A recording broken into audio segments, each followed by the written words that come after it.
know, this is the time of year that if you enjoy the outdoors and you want to get out here before the snow really flies, it's a great time of year to come out.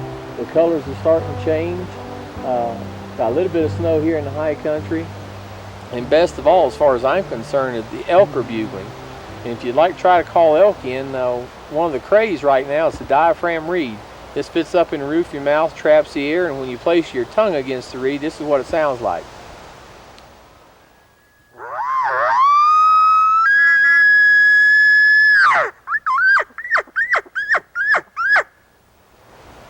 If you like to use a grunt tube with that, this is about the same size as an elk's windpipe, and you use the reed, blow into it, and it sounds like this.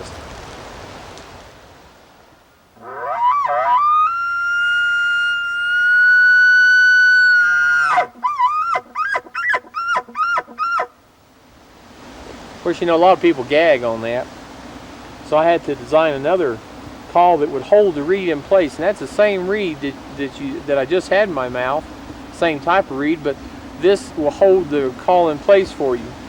Put that in the tube, just lay it up against your tongue and start blowing.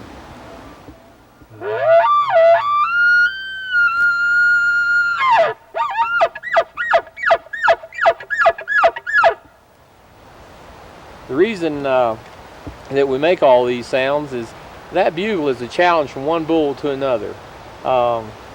It can imitate a large bull or a small bull. It depends on the tone that you use.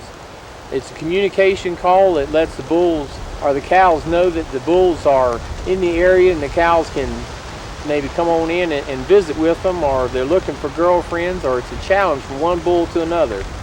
But in any case, you can have a lot of fun with it, especially this time of year.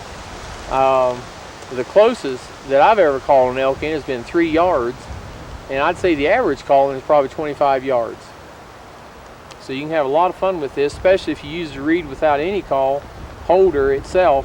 If you're doing any photography or hunting, if you've got that reed in your mouth, and if you don't have to use your hands, you'll have them free to do something else.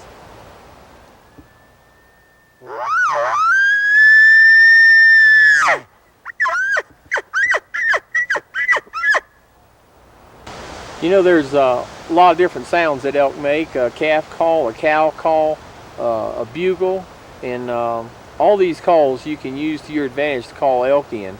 If you're trying to use a cow call, it's a nice sweet type call, and there's several different samples of this, and I'll do some.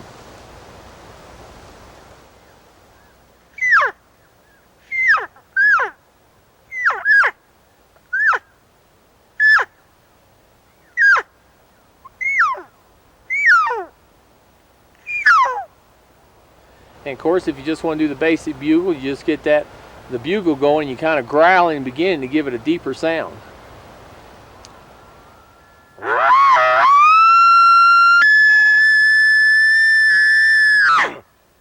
And you can hear it when I brought it down on the end. You really want to pop that part of it. You want to emphasize when you get to that point, you're trying to prove a point, and it's a.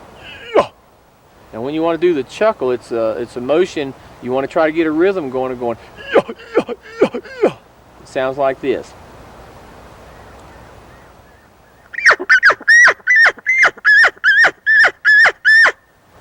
And again, if you'll add the grunt tube to it.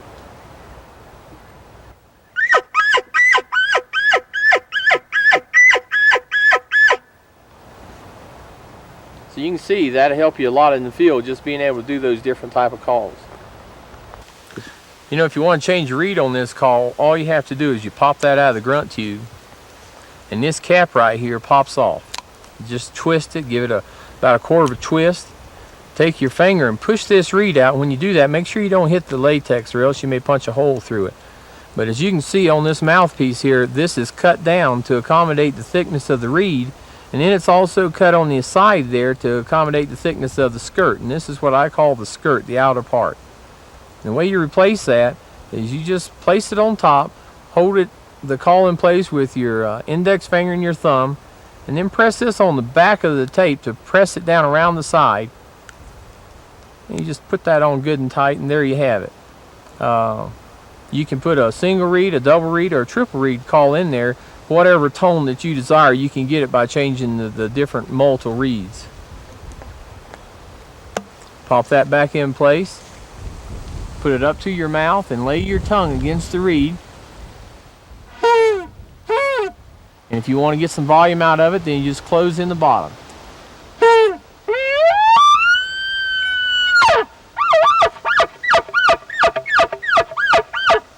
And again, I'm just making the rhythm inside. I'm going, yeah, yeah, yeah, yeah. So go ahead and give that a try and see what you think. Once you're in the field and you're trying to determine what type of bugle that you would want to use, I normally start off with a light sounding bugle, because if there's some smaller bulls there, I don't want to scare them off, and I don't want to scare them to the point that they won't bugle back. And we've actually taken different types of reeds, a single reed and a triple reed, bugle on the single reed and get an elk to answer, and then try a triple reed and he would not answer that call. So when you first start bugling and you're out in the woods and you think you've got your elk located, start with a light sounding bugle. If you get a response, then try to imitate that response. Quite often you'll get one bull that will sound different than all the rest of them, and that may be the herd bull, that may be the big bull that you're trying to call in. And he's going to sound real deep as opposed to a high tinny type squeal. So what I try to do is I try to imitate the sounds of the elk I'm trying to call in. And there's a lot of different calls that you can use to call elk in. You can use just a bugle, you can use a chuckle, and a lot of folks nowadays are using the cow call. And there's a place to use the cow call. It will help settle the elk down. Sometimes they get upset, they come in, they're nervous, you can see it in their actions, they're looking around. That's the time that you might want to use the cow call. Late season, when the bugle's over, you may see a herd of elk, and it may be the cow call that will call them in.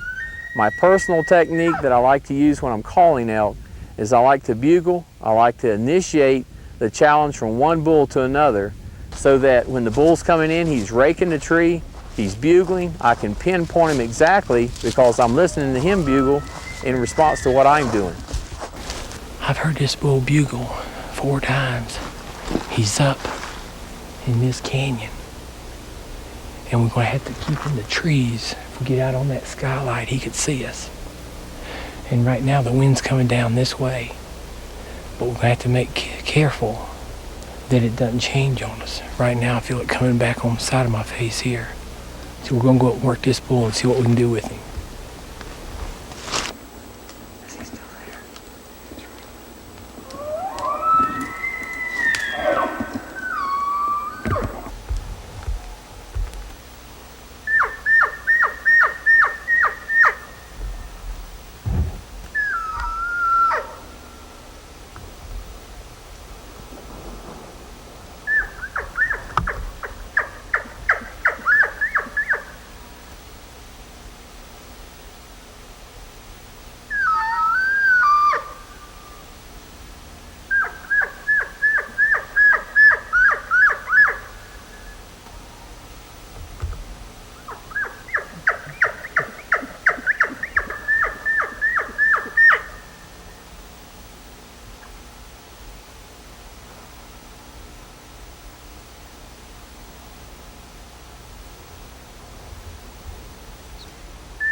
Well, folks, that's going to wrap it up.